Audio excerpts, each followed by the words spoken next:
Hello दोस्तों, नमस्कार। स्वागत है आपका हमारे इस YouTube channel KP technical boss में। आज हम बात करने वाले हैं पेपर कप मैन्युफैक्चरिंग बिजनेस के बारे। वीडियो पूरा जरूर देखें, चैनल को सब्सक्राइब करें।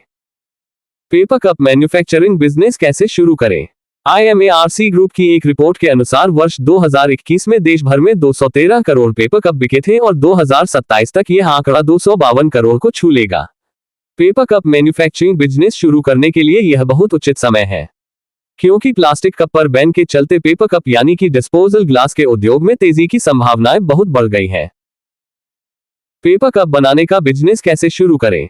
मार्केट रिसर्च करें, व्यवसाय की ठोस योजना बिजनेस प्लान बनाएं, आवश्यक वित्तीय संसाधन जुटाएं, उचित जगह का चयन करें, आवश्यक लाइसेंस एवं पंजीकरण प्राप्त करें, मार्केटिंग करें, मशीनरी, कच्चा माल और आवश्यक उपकरण खरीदें, श्रमिक एवं कर्मचारी नियुक्त करें, उत्पादन शुरू करें। कम लागत, कम श्रमिक और छोटी सी जगह में होने वाले इस उद्योग में उत्पाद बेचने की ज्यादा समस्या नहीं है।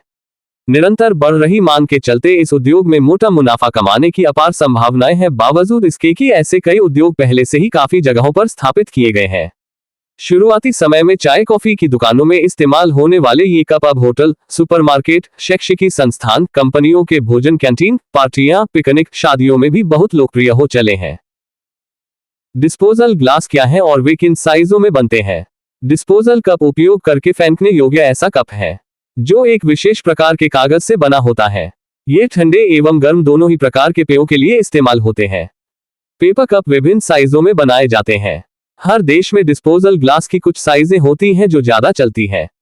हमारे हिंदुस्तान में जिन साइजों का चलन है, पेपर कप के दो हिस्से होते हैं, साइड वॉल और पेंडा। साइड वॉल का कागज एक विशेष ज्यामिति में कटा होता है जो मुड़ने पर एक शंकु कोण का आकार धारण कर लेता है।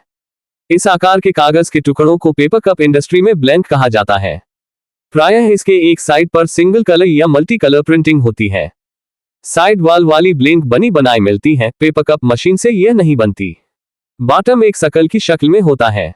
पेपर कप बनाने की प्रक्रिया में बॉटम बनाना भी शामिल है। साइड वॉल का ऊपरी गोलाकार किनारा मुड़ा हुआ होता है। यह ऊपरी हिस्से को मजबूती प्रदान करता है। यदि ढक्कन हो तो उसे लॉक करने के काम आता है और पे पीते समय होठों से बहुत सही ढंग से सट कर रहता है।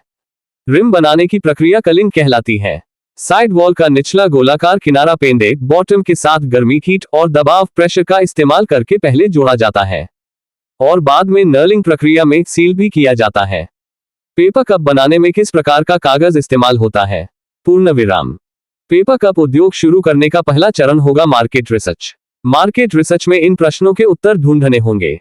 इसके लिए चाय कॉफी के दुकानदारों से एवं थोक विक्रेताओं से चर्चा करनी होगी। जहां उद्योग शुरू करना है उसके 80 किलोमीटर आसपास के क्षेत्र में किस साइज का चाय पेपर कप चलता है। जहां सूरत में 50 मिलीलीटर का कप ज्यादा पसंद किया जाता है, वहीं मात्र 158 किलोमीटर दूरी पर बड़ौदा में 65 मिलीलीटर कप लोकप्रिय है।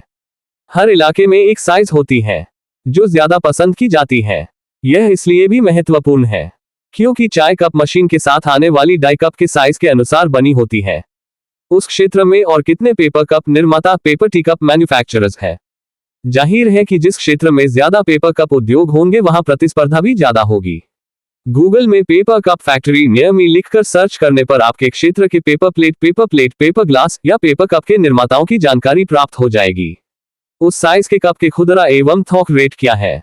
इस उद्योग में प्रीमियम रेट नहीं लगा सकते। जो रेट चल रहा होगा उसी पर या उससे थोड़े कम रेट पर कप बेचने पड़ेंगे। अर्थात आपको पेपर कप प्राइस के बारे में ठीक ठाक जानकारी इकट्ठा करनी होगी।